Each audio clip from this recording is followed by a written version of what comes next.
Hello everyone, मेरा नाम मोहम्मद मुशर्रफ है और इस वीडियो में हम बात करने वाले हैं state management in class components के बारे में।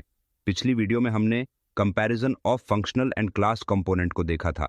अगर आपने हमारे पिछले रिएक्ट के वीडियो को नहीं देखा है तो हमारे चैनल में जाके रिएक्ट के प्लेलिस्ट को फॉलो करें। तो चलिए शुरू करते हैं। हम जानेंगे कि क्लास कंपोनेंट में स्टेट कैसे ऐड करते हैं। How do you add state to a class component? State is data that a component maintains and can change over time. Class component में state एक ऐसा डेटा होता है जिसे component समय के साथ मेंटेन करता है और बदल सकता है। चलिए इसे एक एग्जाम्पल के साथ समझते हैं। Let's we start by creating a component named demo. देखिए यहाँ पर एक बेसिक क्लास कंपोनेंट का स्ट्रक्चर दिखाया गया है। इसमें React और कंपोनेंट को इंपोर्ट करके demo नाम का एक क्लास कंपोनेंट बनाया गया है जो कंपोनेंट क्लास को एक्सटेंड करता है।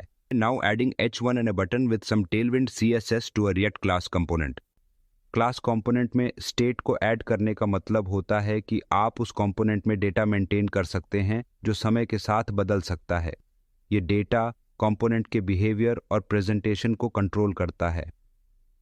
अब जैसा कि आप दूसरे एग्जाम्पल में देख सकते हैं, हमने डेमो क्लास में h1 टैग और एक बटन ऐड किया है जिसमें टेलविंड CSS का इस्तेमाल किया गया है। h1 में काउंट डिस्प्ले किया जा रहा है और बटन पर इंक्रीमेंट का लेबल है। इससे हमें एक विजुअल कंपोनेंट मिलता है जिसमें एक हेडिंग होती है जो यूज़र को काउंट दिखाती है और एक बटन होता है जिसे क्लिक करके वे काउंट को बढ़ा सकते हैं। इस तरह के क्लास कंपोनेंट्स का यूज़ करके हम कॉम्प्लेक्स UI को मैनेज कर सकते हैं और इसे एक मॉड्यूलर अप्रोच में डेवलप कर सकते हैं जिससे कोड मेंटेनेबल और स्केलेबल बनता है। उम्मीद है कि इस छोटे से सेशन से आपको रिएक्ट के क्लास कंपोनेंट्स और स्टेट मैनेजमेंट की बेहतर समझ मिली होगी।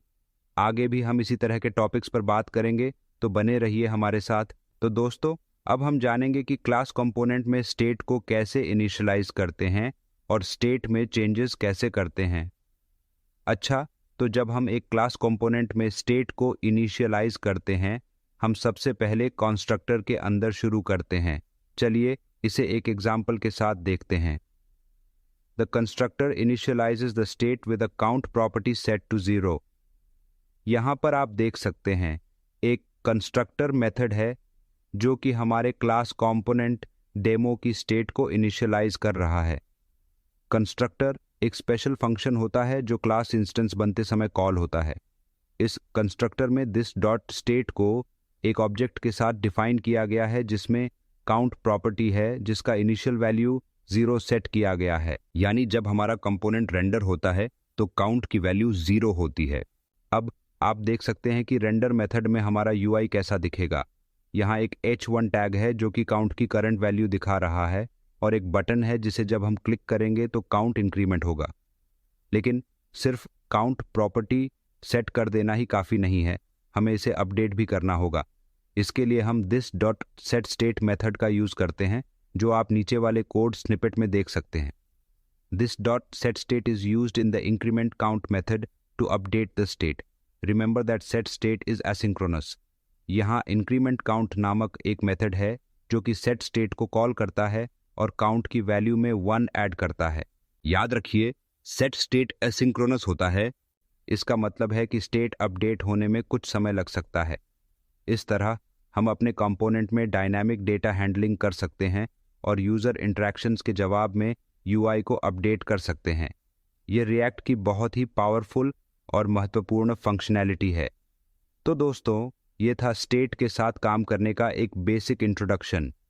आगे के वीडियो में हम और भी एडवांस कॉन्सेप्ट्स देखेंगे।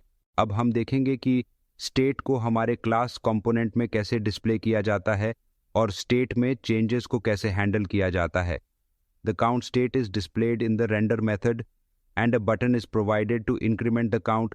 यहाँ हमारे डेमो कंपोनेंट के रेंडर मेथड में काउंट स्टेट को डिस्प्ले किया गया है।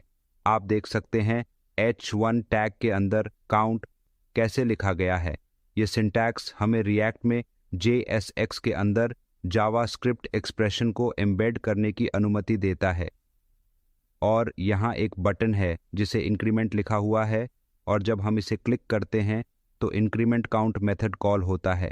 ये मेथड सेट स्टेट का यूज़ करके काउंट स्टेट को बढ़ा देता है। This is our component's output after state updates. Every time we click increment, the count increases, showcasing how React updates the UI in response to state changes. इस image के नीचे के हिस्से में आप final output state in action देख सकते हैं। जब हम इंक्रीमेंट बटन पर क्लिक करते हैं तो काउंट वैल्यू बढ़ती है और UI तुरंत अपडेट हो जाता है। ये हमें दिखाता है कि React UI चेंजेस को किस तरह से एफिशिएंटली हैंडल करता है जब स्टेट में चेंजेस होते हैं। तो दोस्तों, ये थी स्टेट को यूज़ करके डायनामिक यूज़र इंटरफेस बनाने की प्रोसेस। React के इस पावरफुल फीचर की मदद से आप बहुत ही इंटरैक्टिव वेब एप्लीकेशंस बना सकते हैं। मुझे उम्मीद है कि आपको ये टॉपिक समझ आया होगा, तो बने रहिए हमारे साथ। अगले वीडियो में हम देखेंगे कि कैसे फंक्शनल कंपोनेंट्स में स्टेट मैनेजमेंट होता है और इन दोनों के मैनेजमेंट में क्या अंतर होता है। तो दोस्तों, अगर कुछ पूछना हो या कोई डाउट हो तो कमेंट करें और वीडियो को लाइक, सब्सक्राइब और शेयर करना न भूलें। Thank you so much.